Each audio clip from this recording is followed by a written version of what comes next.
Everybody says it's the color or it's the texture. It's the look of the stone, obviously. It has depth, it's natural, every piece is unique. But you go to an architect's office and you put out the stone samples, and the first thing everybody does is touch them.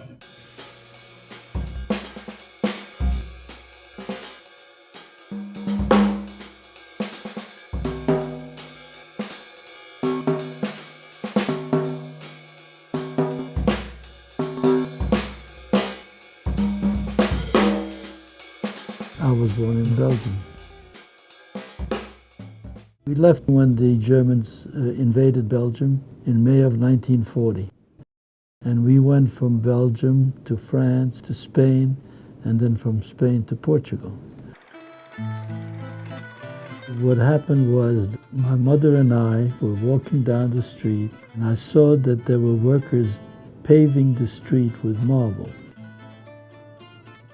And I was amazed. Because when I was in Belgium, the only places where you saw marble were museums, the King's Palace. It was something that I considered to be very special. And I told my mother, these people must be very rich. She said, no, they're not very rich. It's just that marble here is very cheap. Although tile can be seen as something that's utilitarian, it covers the wall, it's hygienic, it's easy to clean, and those things are all true. At Walker Zanger, we're trying to elevate it to an art form. And we will push the boundaries of what's considered possible or reasonable to satisfy our client's vision.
When I came to the United States, after I got out of the Army, I got a job at an export company. They said, we want you to start an import department. I said, what do you want me to import? They said, we don't care. Okay, I'm going to import marble from Portugal. He saw the potential of a great market there, and his bosses were not willing to finance it. So he decided that he would go off on his own. Marvin Walker, who was working in the export department, says, I heard you're going into business for yourself. He says, would you like a partner? I told him this. The first year, every penny we make stays in the business. No salaries, no nothing. He had a wife who worked. She supported him. I had a wife who worked. She supported me. I saw an ad in the newspaper, a company that had wrought iron tables with glass tops. And I said, suppose I gave you marble tabletops and that you could put them on the same wrought iron basis and you could sell those tables for the same price, $39, and make a good profit. So they gave me an order right then and there for $10,000 worth of tabletops. The shipment came in.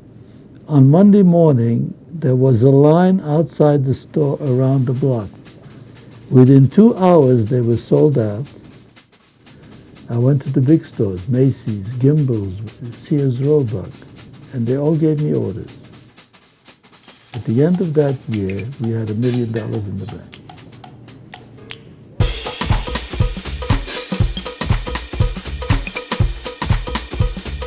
Not only did we go into other industries, but we branched out in other territories. My family has been in the business since 1958. My father moved from New York to Los Angeles to help start the West Coast operation of Walker Zanger. We needed much more than Portugal could deliver. And we knew that Italy is the big center, the marble center of the world. Cara, questa sera vado al mica club. Metti su qualcosa e vieni pure tu. Troveremo amici lì ed allegria in quantità. Mica club è la felicità.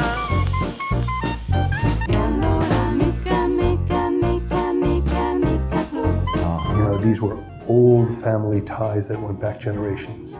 And the artisans that worked with it had years of apprenticeship and education in their trade. Le più belle stanno al mica club. Champagne.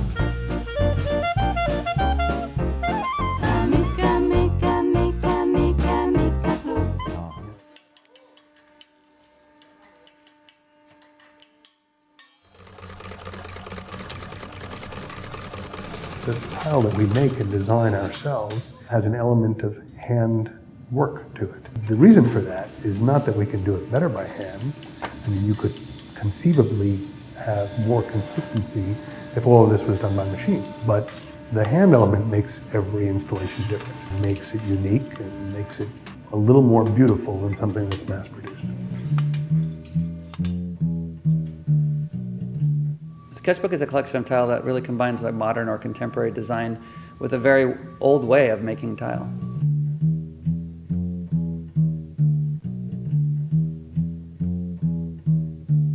What's fun about this collection is that although the designs themselves are pretty tailored, pretty clean, contemporary, the way that they're made in our factory is completely hand-painted. And you can definitely see the difference between something that is printed and silkscreened and something that has, you know, hand work involved in it. And so Sketchbook to us, as the name signifies, the process of marking by hand. Early days of the company, we were producing product that other people designed. What grew out of that is that Walker Zanger started to develop our own designs. Till we had, not only were we working with architects and designers to realize their designs, but all of a sudden now we were creating our own designs, and we were now a source for architects and designers to use our materials in their projects. The way that designers and architects and even homeowners use tile today is much different than in the past. In the past, I think tile was seen as more of a decorative item. Now it's much more architectural.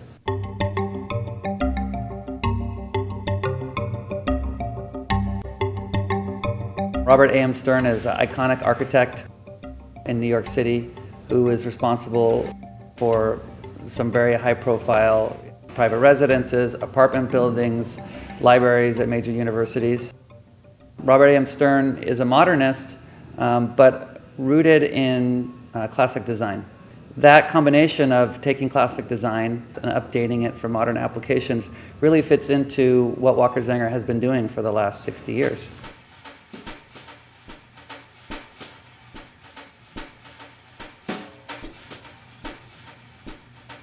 Michael Berman is influenced by Art Deco and Hollywood Regency, which is about creating facets in the surface of the tile so that, especially on walls, they create such a strong dramatic architectural element.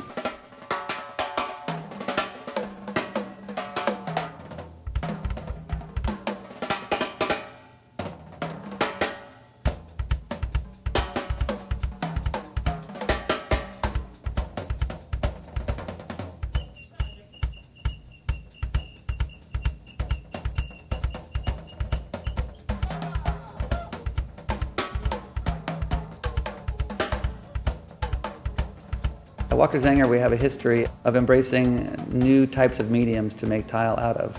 You know, in the 90s, it was glass and metal. In the 2000s, it was wood. Right now, we're really excited to be launching a new collection called Casa, which is made from cement.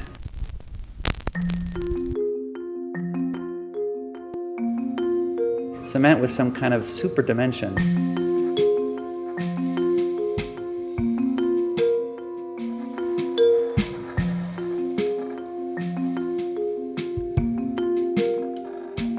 Pure color, and beautiful hand feel.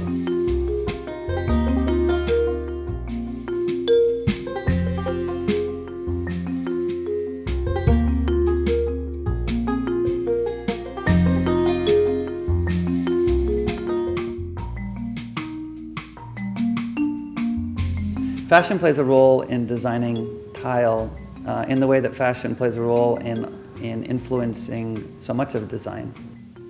And although men's fashion changes from year to year, there are certain things that never go out of style. And that's what inspired us when we designed Sterling Row.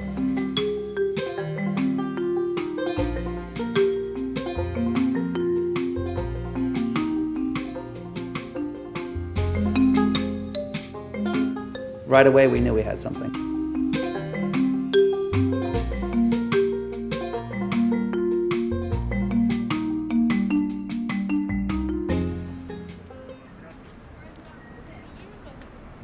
You know, Walker Zanger has a reputation of going any distance to provide our clients with the material they're looking for. In the Grand Hyatt project in New York City that we completed last year, we sorted through 1 million square feet of stone.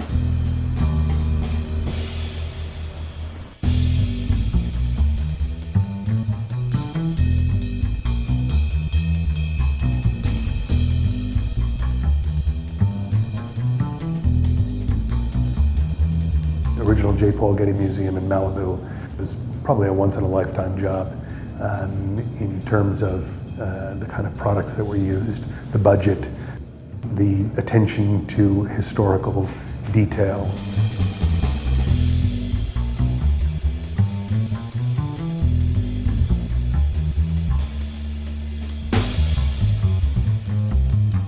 The Fashion Tower in New York City, which is a renovation of a 1920s office building.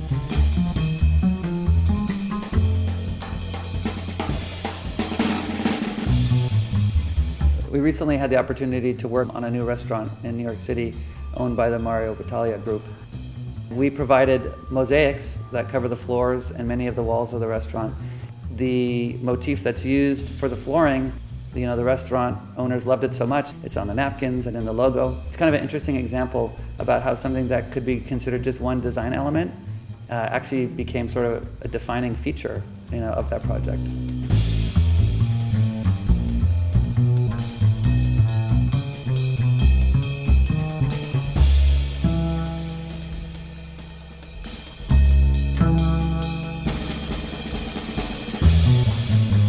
The Kimball Art Museum, which for architects is certainly an iconic building by Kahn in Texas. The travertine was applied by Walker Zanger.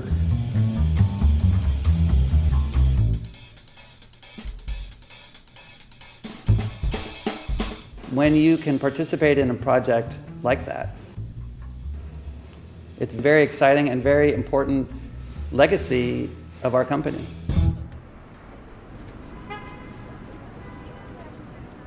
We are a company that survives because we are hardworking. The first thing my father tried to communicate to me, or tried to instill in me, I think, are his principles for running a business: honesty, fairness to your supplier, and fairness to your customer. The stone business is a simple business. It's really not that complicated. You get what you pay for. You know, that's quality of material, it's also service, it's also design, it's all that stuff.